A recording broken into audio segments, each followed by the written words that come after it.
Salut, salut. Bonsoir à tous les Africains. Bonsoir à tous les Ivoiriens. Bonsoir à tous ceux qui me regardent.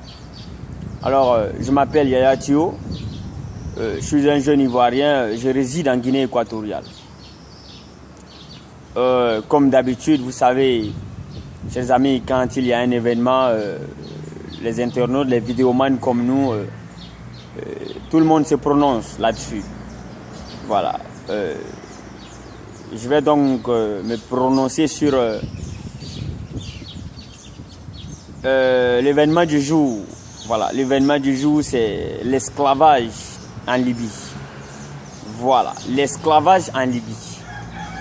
Vous savez, ce problème est de l'ordre du jour. Quand vous allez sur les réseaux sociaux, partout, tout le monde en parle. L'esclavage en Libye, l'esclavage en Libye. Les Noirs sont vendus aux enchères. 300 €, 200 €, 500 €. Vous voyez, ce problème est vraiment d'actualité maintenant. Voilà, mais moi je serai un peu différent. Voilà, je serai un peu différent. Ma position est un peu différente de tout ce que j'écoute, hein, je vais dire, à travers les médias, les réseaux sociaux. Voilà. Vous savez, les gens accusent les présidents africains. Oui, les gens accusent les présidents africains. Quand on écoute tout le monde aujourd'hui, oh, les présidents africains sont ceci, cela, ils sont responsables de ce qui se passe. Vous voyez, tas de choses comme ça. Voilà. Donc, je voudrais vous dire, ici devant cette caméra, que ce problème en Libye, l'esclavage qui se passe aujourd'hui en Libye, il y a deux personnes, je veux dire, deux personnes responsables de ce problème-là. Deux personnes, les responsables sont deux. Voilà, je dis bien deux responsables. Le premier responsable qu'il faut accuser, c'est Nicolas Sarkozy, l'ancien président français, qui était en première ligne pour assassiner Kadhafi. Voilà. Vous savez, quand Kadhafi était encore président en Libye, on ne pouvait pas voir ce genre de choses. Jamais, jamais, on ne pouvait pas voir ce genre de choses. Kadhafi faisait tout pour surveiller ses frontières. Kadhafi protégeait ses frontières. Il faisait tout son possible pour ne pas que ce genre de drame arrive. Et depuis que Nicolas Sarkozy est venu l'assassiner, aujourd'hui, voilà ce qu'on vit, voilà ce qu'on vit en Libye. Les Noirs sont vendus aux enchères, c'est vrai, ils sont vendus.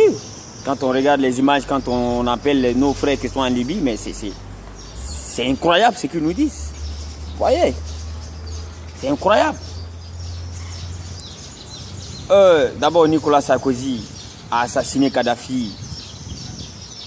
C'est ce qui provoque ce qu'on voit aujourd'hui en Libye. Donc, le premier responsable que vous devez accuser, que les internautes, que les journalistes, tout le monde doit accuser, parce que ces Français sont tellement malins, ils savent qui sont les responsables, mais ils font tout possible pour accuser certaines personnes et vous les suivez. Alors que les vrais responsables, c'est la France et son Nicolas Sarkozy. Voilà. Sur France 24 ou RFI, on ne vous dira jamais que c'est la France ou bien c'est Nicolas Sarkozy qui est le responsable. Jamais, on ne vous dira pas ça. Mais on vous pousse à dire que les responsables, ce sont plutôt, je veux dire, les terroristes ou bien ceci, cela. Alors que ce sont eux les vrais responsables de ce qu'on vit aujourd'hui en Libye, la France et Nicolas Sarkozy. Le deuxième responsable, au début je vous ai dit qu'il y a deux responsables. Le premier responsable c'est Nicolas Sarkozy qui a tué Kadhafi. Et le deuxième responsable c'est l'immigrant lui-même. Voilà, chers frères africains, le deuxième responsable de ce drame et ce qui se passe aujourd'hui, c'est l'immigrant lui-même. Pourquoi j'ai dit que c'est l'immigrant lui-même qui est le deuxième responsable? Parce que vous savez, ce qu'on appelle les aventuriers, ils ont un seul objectif dans la tête à atteindre. Leur objectif, c'est d'arriver coûte que coûte, vaille que vaille, quel que soit le prix à destination. Quelles qu'en soient les conséquences, l'immigrant veut arriver à destination. Quel que soit ce que vous lui direz, il veut arriver à destination. Vous voyez, d'abord le problème a commencé par le naufrage. Les naufrages en mer, les bateaux coulaient, 500 morts, 600 morts, 800 morts, 1000 morts, 1000 taltes, vous voyez, 1000 morts, 1200, 1300. Des chiffres ont circulé, des vidéos dramatiques. Qui n'a pas vu les vidéos? Tout le monde a vu les vidéos. Mais tout ça, ça n'a pas pu dissuader les Africains. Ça n'a pas pu dissuader ces migrants. Les gens continuent d'aller vers la Libye. Les gens continuent de risquer leur vie pour aller vers la Libye.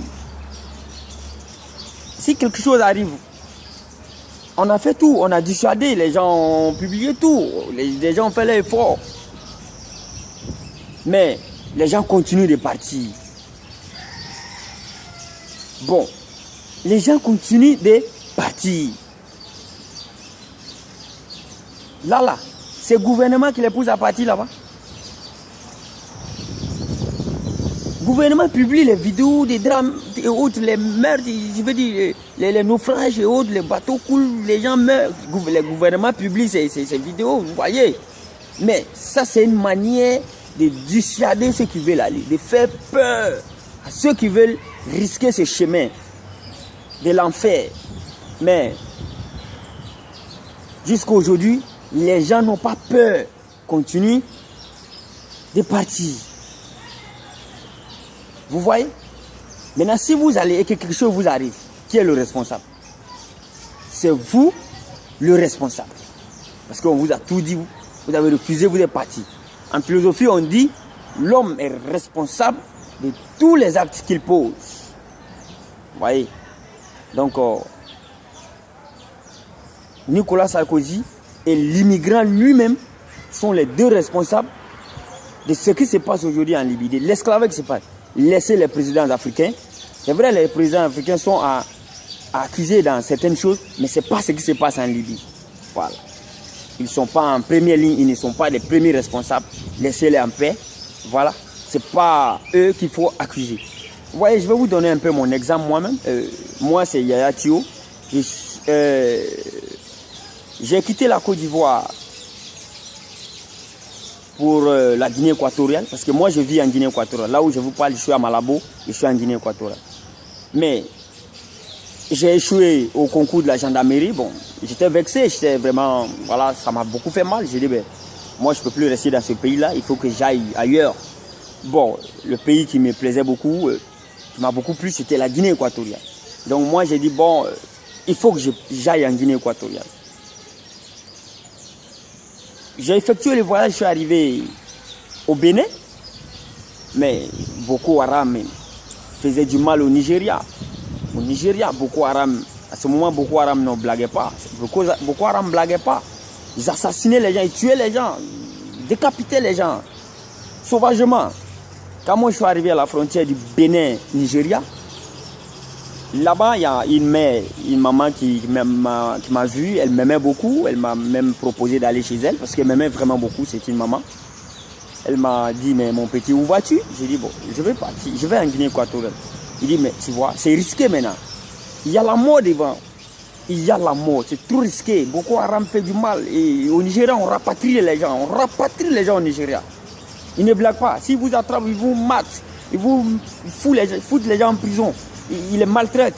Et après, ils les rapatrient. Donc, c'est perdant. Non seulement ton argent, tu vas gâter ton argent. Tu vas gaspiller ton argent inutilement. Tu ne pourras pas arriver à destination.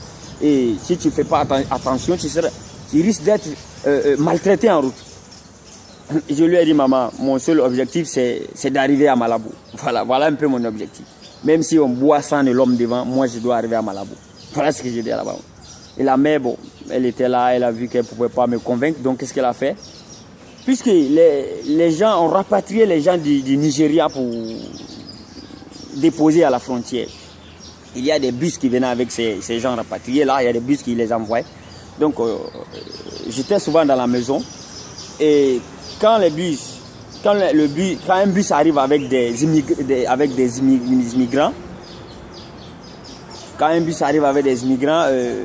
la mère m'appelle, oh Yaya, pardon, viens voir. Toi, tu dis c'est Guinée, tu veux partir là. Viens voir ce qui se passe. Yaya, viens voir ce qui se passe. Voilà, elle me disait, Yaya, viens voir ce qui se passe. Toi, c'est la Guinée, quoi. Toi, tu dis, tu veux partir. Non, viens voir tes frères qui ont tenté le chemin et qui n'ont pas pu. Viens voir ce qui les arrive. Moi, je viens trouver des gens blessés, les pieds gonflés. On a maltraité certains, vraiment, vraiment. Moi, j'y ai dit. La mère m'a dit, bon, tu vois, c'est pourquoi j'ai dit qu'il faut rester. Retourne-toi en Côte d'Ivoire. Si tu veux, moi, je t'aide. Si tu n'as plus l'argent, moi, je te donne l'argent. Tu te retournes. Je lui ai dit non. Et je dois continuer mon chemin. Si je dois mourir, je vais mourir. Voilà. Vous voyez, elle m'a dit, bon, comme c'est comme ça, donne-moi le numéro de ton père. Je ne voulais pas accepter. Après, bon, je lui ai donné le numéro de papa. Elle a appelé papa et lui a dit, bon, essaie de parler avec ton petit. Mon père m'a appelé. Parce que j'avais dit à mon père que je partais à Korogo. Vous voyez, j'avais dit à mon père que je partais à Korogo. Au village, puisque le numéro n'allait plus passer pour un certain temps.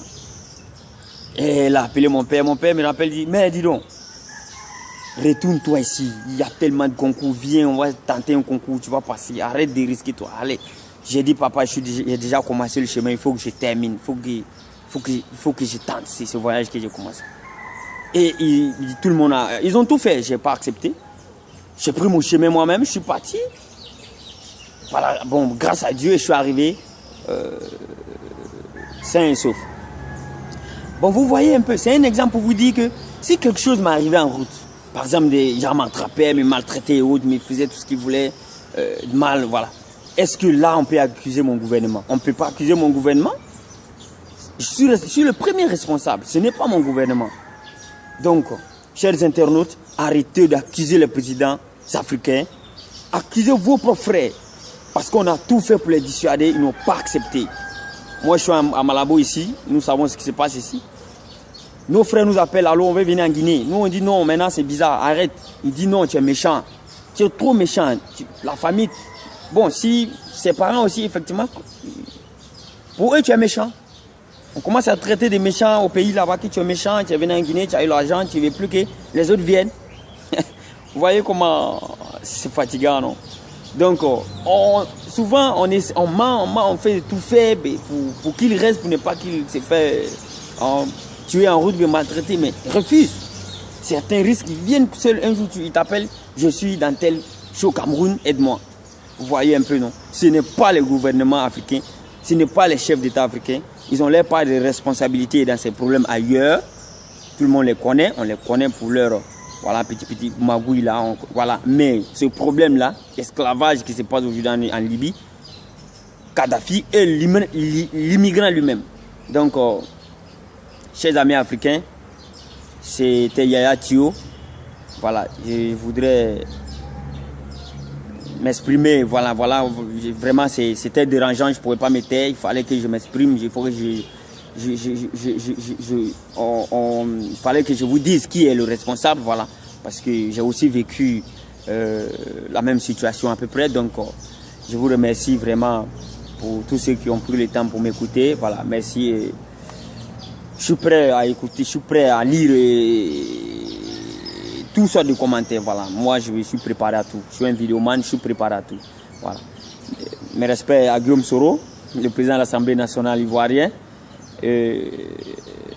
Bonne continuation à lui dans sa mission du pardon et réconciliation. Et bonne soirée aussi à tous. Bye bye.